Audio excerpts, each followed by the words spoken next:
Alright, so we want to start off giving our praises, glory, and honor to Yahweh Bahasham Yahweh Shai. We are on the street in Belmopan, and we are bringing out this message for the lost 12 tribes of Israel. We're going to see who we find today. We're going to start off with Matthew chapter 22. And it says, Yahweh Shai answered and spake unto them again by parables and said, the kingdom of heaven is like unto a certain king which made a marriage for his son, and sent forth his servants to call them that were bidden to the wedding, and they would not come. Again he sent forth other servants, saying, tell them which are bidden, behold, I have prepared my dinner. My oxen and my fatlings are killed, and all things are ready. Come unto the marriage. But they made light of it, and went on their ways, one to his farm, another to his merchandise. And the remnant took his servants and entreated them spitefully and slew them. But when the king heard thereof, he was wroth. And he sent forth his armies and destroyed those murderers and burned up their city. Then saith he to his servants, the wedding is ready, but they which were bidden were not worthy. Go therefore into the highways, and as many as ye shall find, bid to the marriage. So those servants went forth into the highways and gathered together all as many as they found, both bad and good, and the wedding was furnished with guests. So that's what we're here to do today. And we're going to see who comes to get this precious word of truth, because we are indeed living in the last days. And soon from now, this word is going to be out of stock, so to speak. There's going to be a famine of the word. Maybe we get that in the book of Amos chapter 8 verse 11. Because this preaching on the street is going to be outlawed soon. The Lord is going to take back his word just when people want to have it the most, when all hell is breaking loose. This is the book of Amos. Let me get that.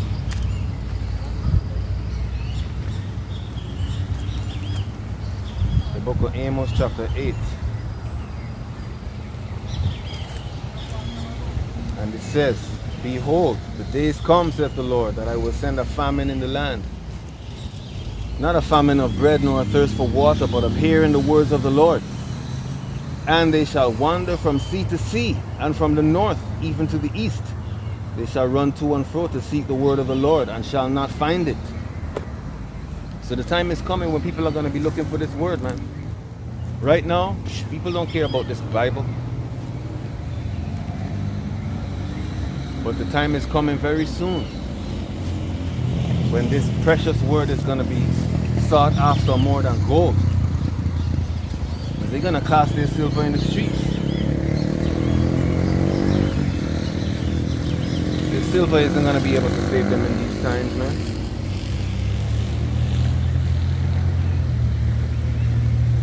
Come and hear the truth, brother. Come and hear the truth, man. Come and get this information while it's available to you, man. You don't want to hear this truth? Huh? You don't want to hear this truth? Come and hear a word, man. Alright then. I'm going to wait for you right here.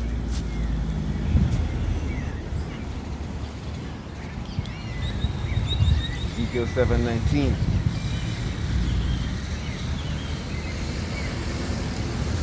Says they shall cast their silver in the streets, and their gold shall be removed. Their silver and their gold shall not be able to deliver them in the day of the wrath of the Lord. They shall not satisfy their souls, neither fill their bowels, because it is the stumbling block of their iniquity.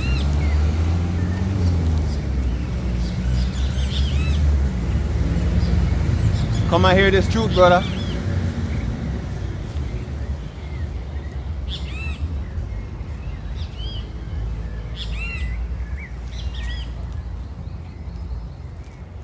When that cashless society kick in, everybody gonna want to hear what's going on out of this book. Come and hear this truth, brother. Come and hear this truth, man.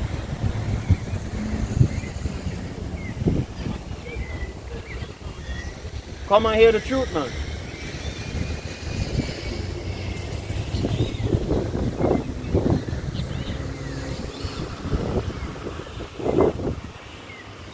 tired and the sun hot, but I want you to hear this message still, man. You don't want to come close, make I talk to you? Come right here in the shade, man. Right there in the shade. Okay, brother. We're in the last days, you know that? You believe in this Bible? Well, yes, sir. You believe in it? Yes, sir. You know your nationality according to this Bible? Yes, sir. You know your nationality according to the world? What's your nationality? We are Belizean. Belizean, right? Brother, what's your nationality? You Belizean too? Huh? Honduran. Okay.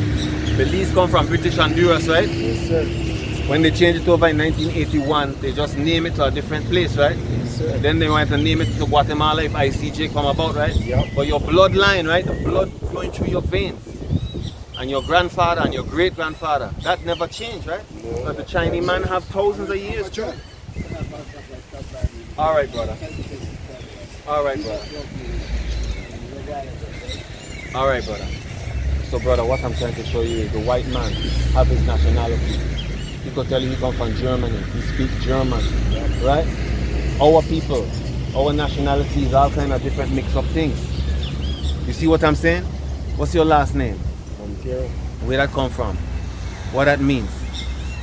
I'm not sure. You see, the other nations have their name and they know what it means, and they go back thousands of years. You know, we went into slavery, right? Yes, sir. And we lost all of that culture that we had.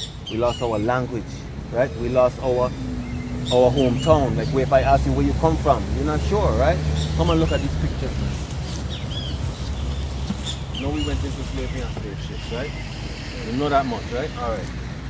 They put all of these chains and masks of iron and yokes of iron on our necks. You know, all of this is written in the Bible that this will happen to the children of Israel. They ever show you that in church, brother? You want me to show you in this book right now? Out of the Bible? You want me to show you? Because we are the 12 tribes of Israel, brother. That's our nationality. If you're coming from these regions here in the Caribbean, probably we come from the tribe of Benjamin. But these people here on this tribe were the 12 sons of Israel. And they went into captivity because we were being punished by the Most High God. I'm going to show you that right now out of this book. Because we're in the last days, and if you don't know your name and your nationality, how else you going to know anything else out there? True or false? True. All right, brother. Listen to this in Deuteronomy chapter 20, right? And this is Moses speaking to the children of Israel in the wilderness after we came out of Egypt. You know the story about the Israelites in Egypt and Moses bring them out into the wilderness, right? All right. Okay, good. This is Moses speaking to us now. He says, "And it shall come to pass, if thou shalt hearken diligently unto the voice of the Lord thy God, to observe and to do all his commandments, which I command thee this day, that the Lord thy God will set thee on high above all nations." Are we above all nations right now on this earth, brother? We are on the bottom.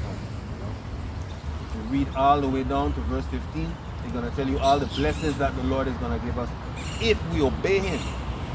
And I'm going to give you a flyer too, so you go walk with it, but I want to read this for you first. Then in verse 15 it says, but it shall come to pass, that's your people? They need you right this minute? What's she calling you for? She don't want you to read this word or what? No, I know that.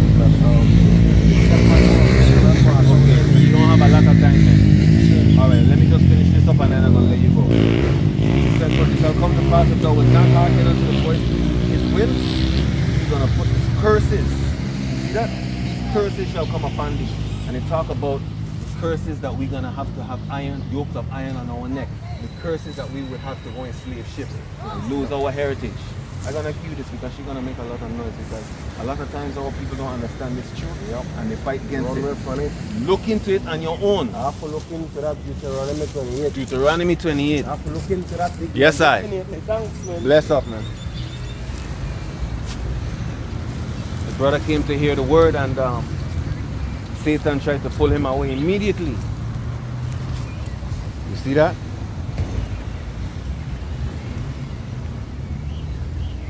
So he's gonna have to look into that on his own. You know? He's gonna have to look into that work on his own. Check it out.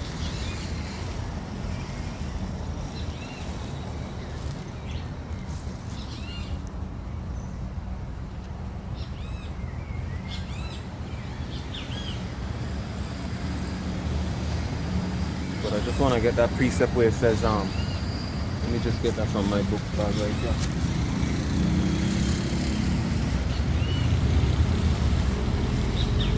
Because people take this thing for a joke, man.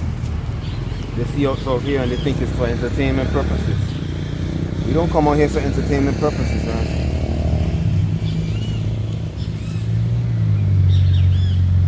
I'm gonna just load up this Bible search right here so I can get that verse that I want. Check it out.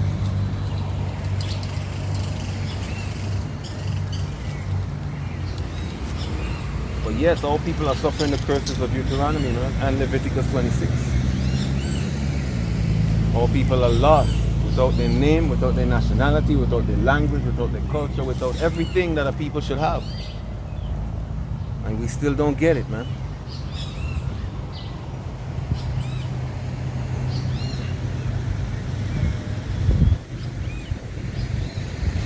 So we're gonna see who we're gonna find out here today.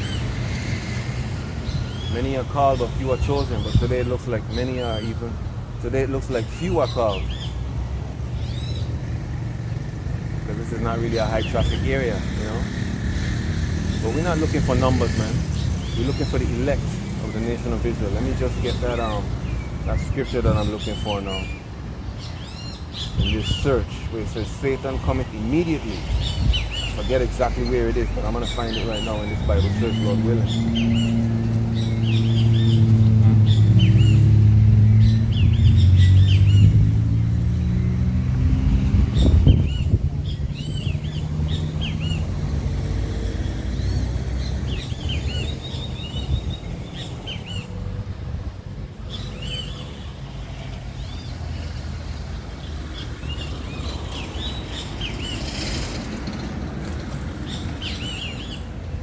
Let's see if we can find it right now.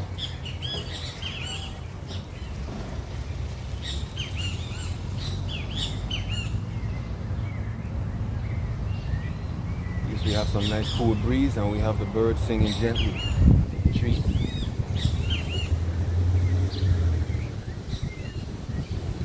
Alright, now.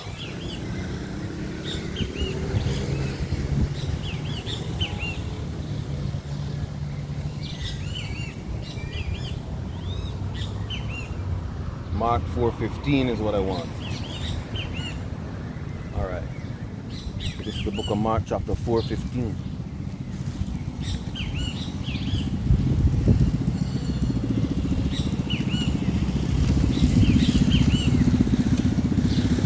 Come and hear the truth, man.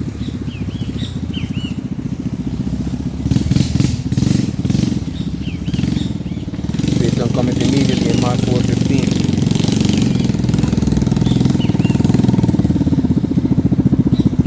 How you doing, brother? You want to hear the truth from the Bible, man? Definitely. Alright, you believe in this book, right? Definitely. Alright. You know the church never taught us the truth of this book, you know. What's your nationality, man? IUIC? No, not from IUIC. Oh. No. So you heard about this movement already? Yeah, I know about IUIC. Okay, well they have lots of different camps outside of IUIC. IUIC is just one camp. I remember that. Yes, man, a lot of different camps. Me, myself, I'm not even in a camp. Because IUIC doctrine and my doctrine, A little bit different. a little bit different. Yeah, mine's a little bit different too. I listen to a lot of stuff. Okay. But my son not IUIC. Okay. Orlando, Florida. I used to go out there. Alright. So what's your difference of doctrine, brother? Well, I'm going to tell you what I believe in. Tell me. I believe in this book, first of all. First of all. Right? Absolutely. That this book, you have the prophecies, what we call the Old Testament. Mm-hmm. Right? Or the Right. Old Covenant. It's actually the Old Covenant. Right, okay. And the prophecies led up to Yeshua. Right. So I follow the teachings of Yeshua. Okay. That is what I follow. At least I try to my best, right? Yes, we all fail, but Right. Yeah, I try that's to why follow we need a Yeshua. savior in the first place. But we Right. do our best. Yeah. That's why I try to follow But what is your Yeshua. difference in the doctrine, though? Well, to me, right, IUIC have a lot of little Belize where I know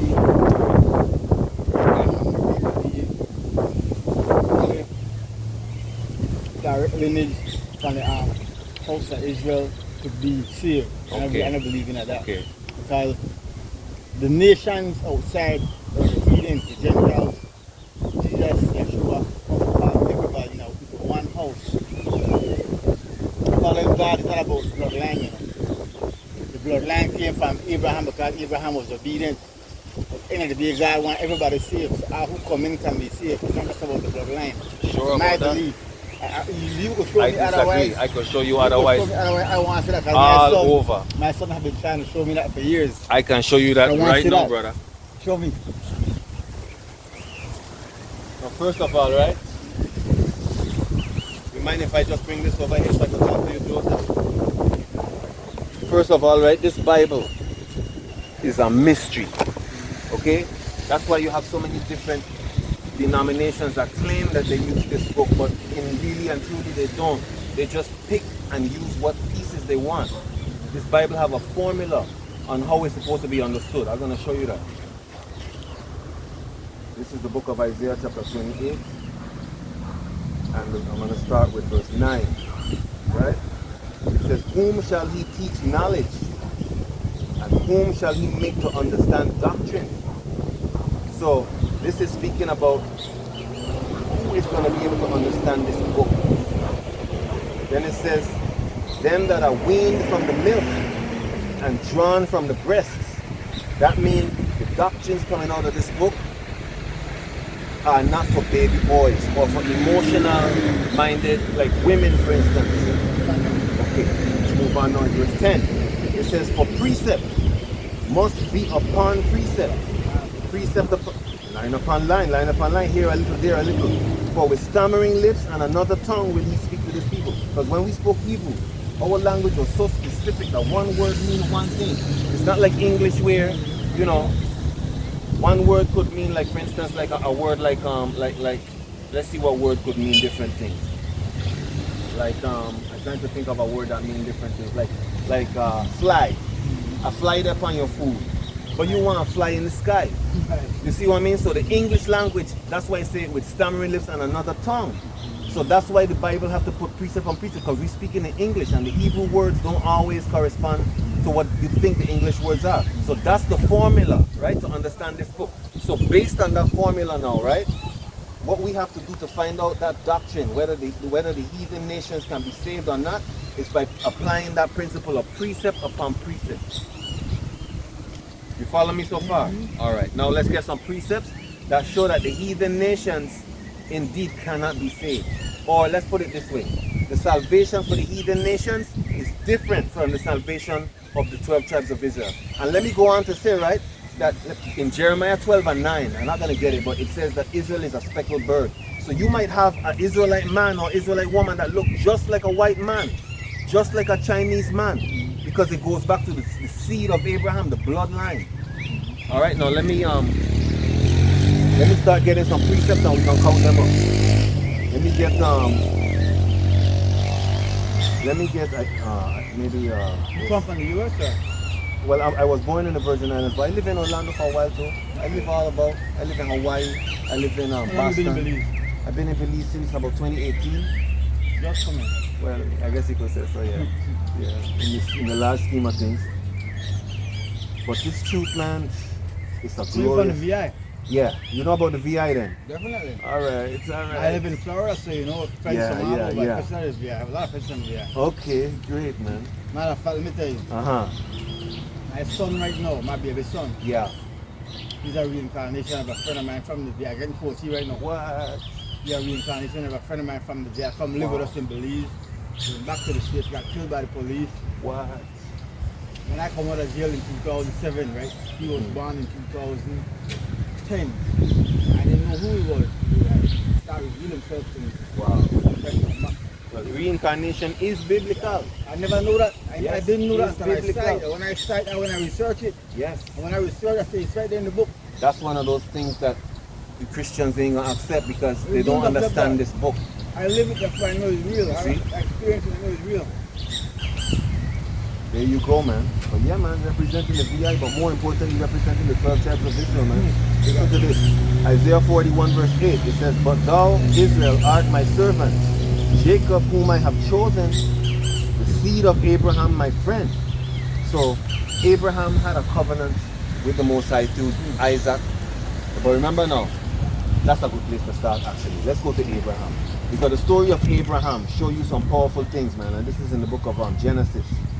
You know, Abraham had two sons, Ishmael and Isaac. Ishmael was the son of Hagar, because what happened was, and you're probably familiar with the story, but Abraham had his wife and they were getting up in age, and through lack of faith made him sleep with Hagar. They're from Ishmael. And you know now that Abraham was told to get rid of Ishmael and the mother. Imagine you have your wives them with you, or essentially they are your wives. They're women in your house. You're sleeping with them. This one bring your firstborn son, and the Most High tell you, send her away, and you give her water and bread, and send her into the wilderness. Right. That's a harsh punishment, man. I'm gonna read it right now. Yeah. But if God had chose Ishmael and everybody equal and everybody gonna be saved, how could he possibly tell your firstborn son, get rid of he? I'm gonna read it for you. Check this out, man. That's a harsh thing, man. Yeah. And me, I would have had problems with that, because wait a minute, this is my child and this is my woman. Right. Regardless of whether I have another woman or not, that's not important. This woman bring me seed. She's important. At that point, she would have been the top woman. Let's see what God said tell Abraham to do now. Let me get Genesis 17 and 20 first. Actually, I don't need to get that, because you already know that Ishmael was the firstborn son. So let me go to Exodus 20. It says, is it Exodus 20 I want? Or Genesis? I hope I can find these precepts that I want right now. Genesis 20. You started off with a UIC or? No, I didn't start off with when I came to Belize, I was into different things. I was into Buddhism, Rastafari, Christianity, I pick and choose. But when I came to Belize and I had some time away from my family, I asked the Lord to show me the truth, because the truth can't be mixed up all pieces of things. And that's when I started to get into the truth. And the first group I saw was GOCC. But they, I don't follow what they follow either. You see, because a lot of these groups, they have a covenant with the heathen. Meaning that they have a 501c3 like the churches, so the church gives them tax exempt status. Okay, I find it, praise the Lord. Okay, now listen to this, right? This is Genesis 17. Okay. This is Genesis 17, starting from verse 18. Let me start from verse 17. Then Abraham fell upon his face and laughed, and said in his heart, shall a child be born unto him that is 100 years old? And Sarah that is 90 years old? He done 100 and his wife at 90. And Abraham said unto God, that Ishmael might live before thee. And God said, Sarah thy wife shall bear thee a son indeed, and thou shalt call his name Isaac. And I will establish my covenant with him for an everlasting covenant, and with his seed after him. As for Ishmael, I will bless him too. And it goes on to say how the Lord was going to bless Ishmael. Right? So Ishmael did get a blessing. That's why they're sitting on those lands over there in Arabia and have so much wealth. Right? They getting their blessing all now. But we there on the bottom all this time. The sub-Saharan slave trade was the first slave trade that put us in slavery, and it was at the hands of Ishmael because of the jealousy and the sibling rivalry that they had for us. Genesis, okay, let me find the next verse I want now. Okay, good. Genesis 21, I'm going to start with verse 8, speaking about Isaac who was unborn. And the child grew and was weaned, and Abraham made a great feast the same day that Isaac was weaned. And Sarah saw the son of Hagar, the Egyptian, which she had borne unto Abraham, mocking. Wherefore she said unto Abraham, cast out this bondwoman and her son, for the son of this bondwoman shall not, for the son of this bondwoman shall not be heir with my son. You hear that? Even with Isaac. And the thing was very grievous in Abraham's sight because of his son. And God said unto Abraham, let it not be grievous in thy sight because of the lad, and because of thy bondwoman. In all that Sarah hath said unto thee, hearken unto her voice, for in Isaac shall thy seed be called. And also of the son of the bondwoman will I make a great nation, because he is thy seed. And Abraham rose up early in the morning and took bread and a bottle of water and gave it to Hagar, putting it on her shoulder and the child, and sent her away. And she departed and wandered into the wilderness of Bathsheba. You give your woman and your child bread and water, get from here, get from here. And God said to do that. Okay, let's get some more precepts that show you that the nations are not equal. First, and they're not entitled to salvation. It means different things. Let's get Deuteronomy, I think it's 5 and 6 we want. Deuteronomy 5 and 6. No, not 5 and 6, 7 and 6. Deuteronomy 7 and 6, it says, for thou, speaking about the Israelites, for thou art an holy people unto the Lord thy God. The Lord thy God hath chosen thee to be a special people unto himself, above all people upon the face of the earth. That's one verse there that says we above all people. Let's get another verse, 7, 6, 10, 15 now. Let's get 10 and 15. It says, only the Lord hath a delight in thy fathers to love them, and he chose their seed after them, even you above all people, as it is this day. And if you ever want to verify, I can stop and show you what I'm reading. No, I'm not sure. Okay. I read the book at least 7 times. Okay. When you read, I know exactly. All right, good. So that's 10:15. Let's get 20, 10, 7, 6, 7, 14, 20. Let me get this 26:19. 26:19. And to make thee high above all nations which he hath made, in praise and in name and in honor, and that thou mayest be an holy people unto the Lord thy God, as he hath spoken. So that's 3 places where it says we are above all people. You ever read that verse where it said that the heathen nations are less than nothing? Less than nothing? That God said that they are less than nothing? Alright. So I don't have to get that one. Alright, let's get Isaiah. Let's get the future of the so-called white man, the so-called African, the so-called Indian, all these other nations.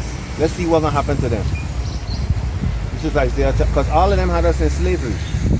All of them had us in slavery. All of them. This is Isaiah 14.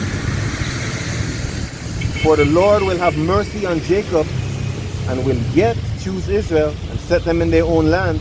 And the strangers, meaning the other nations, shall be joined with them. And they shall cleave to the house of Jacob, meaning the strangers are going to cleave to us. They're going to be like, you know. And the people shall take them, meaning the Israelites shall take the strangers and bring them to their place. And the house of Israel shall possess them in the land of the Lord. In the land of the Lord. For servants and handmaids. And they shall take them captives, whose captives they were. And they shall rule over their oppressors. Because if God is just going to just take everybody up, remember, God put all people in slavery. God had all women raped and ravished. God had our infants destroyed by alligators and all kind of... The other nations haven't paid for anything that they've done to us. What kind of God would he be to just scoop everybody up and all of us sitting elbow to elbow at the supper table?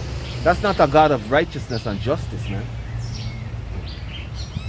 But I could continue on and show you more precepts. How we know our bloodline? How we know our bloodline? That's a good question. Okay, let me get Deuteronomy 28 first, because that starts out how we know. Deuteronomy 28:45, it says, moreover, all these curses shall come upon thee, and shall pursue thee, and overtake thee till thou be destroyed, because thou hearkenest not unto the voice of the Lord thy God, to keep his commandments and his statutes which he hath commanded thee. And they shall be upon thee, meaning all the curses, shall be upon thee for a sign, and for a wonder, and upon thy seed forever. So if we know our ancestors went into slavery and slave ship, if we know our last name is an Edomite last name, if we know that our society is on the bottom, if we know that we just, everywhere we are destroyed, hate one another, killing one another, filling up the jails, all these curses that are upon us, God said that's how you're going to know. That's going to be a sign for you to know who you are. Because the Indian man from India, he could come here and open up shops and have no problem. Right? Every one of them. Every one of them. We still struggle. Let me get that in now. Let me see if I can find that real quick. What kind of business you got to work apart from? What's that? You ain't got no business? Well, I am into farming right now, you know. Yeah.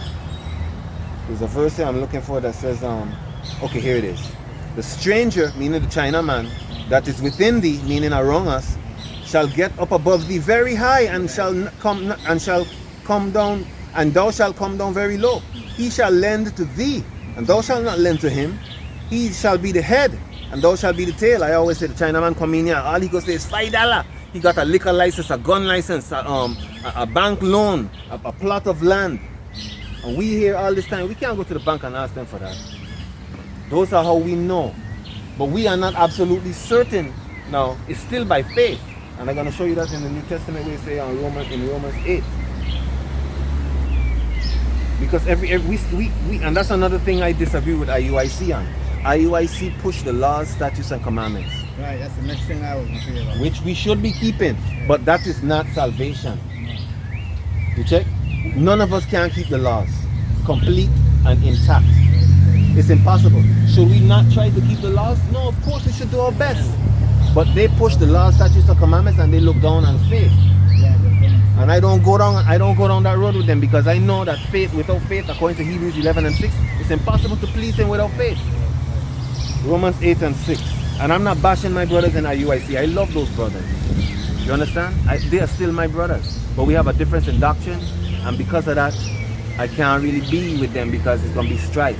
And the Lord is going to pull out his elect from all over, from all the camps. Everything. All the groups. And at that day, I hope to be in that number. And if I see some of those guys, I'll be glad. I'm not going to say, boy, what are you doing here? You check? Yeah. Romans 8:16, it says, the Spirit itself beareth witness with our spirit that we are the children of the Most High. So our spirit is like something in us tell us that you never notice that our people, regardless of what they're into, we have a zeal for the Most High, like we have a fervor in us to serve the Most High. You see? You know about the gates of heaven, right? We have 12 gates, right? So which Chinese man, what gate he gonna get in on? China man. He's gonna get in on my leash. And I'm gonna have him on a collar with a chain. And I'm gonna show you that. Because I'm not making up anything. Those people are gonna be our servants and handmaids. They have to. This is the book of They have to reap and sow. They have to. What was I looking for? Not in chains. Yeah, in chains. So brother, where you live at? You live at Perfect Place. You think so? Why you say that? Why? Because I know the man's son that started that place. Okay. That place. That place is a rich land. Yeah. The soil I is. only been there once, but the man that started that village, his son used to live in my house. Some of that you know. Really? Wow. Powerful brother too. Powerful brother, yes. Yeah, man. I mean, I was looking for a place to be more self-sufficient. I'm gonna tell you something, right? What God has showed us. Right? There's coming a mega tsunami here in the entire US East Coast, from North, South America, Central America. Think so? Yes, man. God showed me some place in the hills to go. But more in the hills. Where I'm going. Okay. Right? I worked on the land for the last 2-3 years. And I reached there yet. So this August, I have to have a house there by August. It's a good move to be self-sufficient and be away from the chaos that goes on, But at the end of the day, if the Lord don't help us, we're not going to make it. Right now, I can't make a move without this help, because I need to set up now. I need a loan from the bank, and you understand? Because I had to push business, but I need certain taxation. Right. Push my business, and then that's how the world runs. Funding off of that business, when I push more, because I can't go there with nothing. No. I have 8 children. What you think about the central bank digital currency that they're getting ready to push, man? Because that's the next big thing that's coming, I know. And when that come, right? Matter of fact, July next month is when they launch in the Fed now, which is all the vendors, the banks, the businesses hooking it up. So all that's needed now is a crisis and say, well, the money is a problem, so you have to use a digital wallet. We got 4 digital wallets. We got DigiWallet, we got eCash, we have NBB, and Atlantic Bank coming out with one. When they go cashless, brother, it's all over, Oh, I know. Most people don't know that. I've been watching this from 1988, because my dad followed this thing closely. Okay. So we're not new to it. Okay. We left America in 1999 because of this. Okay, see. So we the home, and we're not far from, you understand? I know where they go. We got to tighten up as much as we can, man. Because once you have this knowledge, And even with me, right? With me having the doctrine that I have and being, because I met some other guys from different camps too, like GOC. They have a big GOCC has a big group of people here, and I was vibing with them for a while. And I say, you know, I'm gonna have to separate from you guys because you guys, you're not being true to this thing like how I see it. And if I'm wrong, then show me I'm wrong, and I will change. But if you can't show me I'm wrong, I have to put this above you. You see? So I'm saying that to say that knowing this truth is one thing, but actually, like, man, what verse can I get for that? Make your calling and election sure. Many are called, few are chosen. There's a verse that says, make full proof of thy ministry, because it's only 144,000 crowns given out, you know. There's going to be more men and more women that's going to be saved. But I want to be one of those men who's going to get a crown on my head, man. You understand? That's what I'm striving for. If I get general admission, then that's, you know, I ain't going to complain. Yeah. But I want to be one of those chosen men who stood firm for this thing, man. Like, even if it's me alone, that's fine. Because sometimes I'm driving around looking for a spot to go and preach this word, and I feel a little nervousness in my heart, but I don't have no security detail. I don't have no camera crew. I don't have no lighting crew, and man looking this way and man looking that way.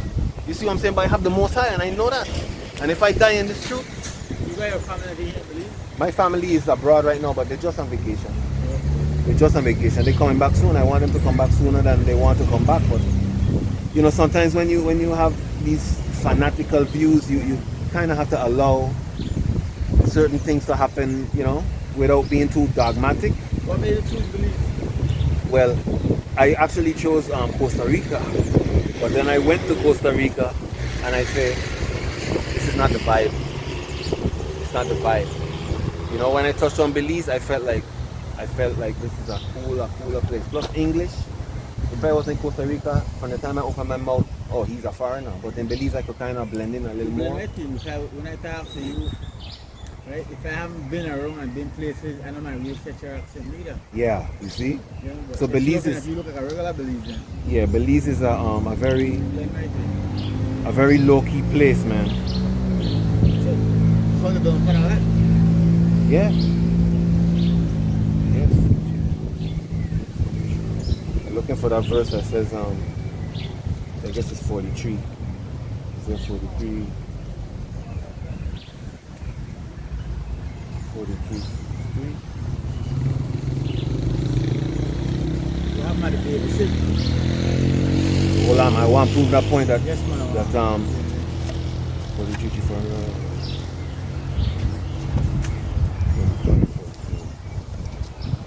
Okay, this is the Lord God of Israel, who we call Yahweh. And that's the next thing IUIC goes off on. 1 minute they call in his name, and the next minute they saying Most High, Christ bless, and God, and these things. It's like, that's double-mindedness. If the name is the name, use the name. You see? Anyway, Isaiah 45:14, it says, Thus saith the Lord, the labor of Egypt and merchandise of Ethiopia and of the Sabians, men of stature, shall come over unto thee, and they shall be thine. They shall come after thee in chains. Shall they come over, and they shall fall down unto thee, and they shall make supplication unto thee, saying, Surely God is in thee, and there is none else. There is no other God. Because the Lord has a habit of taking the underdog. Like when we were in Egypt, Egypt was a superpower, and this bunch of little group of slaves there. When God destroyed them, his fame went out to the world. And they talk about that in Exodus 14, that God actually hardened Pharaoh's heart so that he would destroy him. Right? So how come Pharaoh didn't get the opportunity for salvation then? You see that? You know that verse, right? Or should I get it? Right now, no, it's good. He hardened Pharaoh's heart. Pharaoh said, okay, fine, I'm going to let you go. God said, no. I'm making harden his heart. Come and make me destroy you. For the world. See? And as far as the white man having salvation, the white man gonna have 1,000 years of destruction, meaning slavery. And then after that 1,000 years, he's gonna come back again and try to fight us. And the Lord said,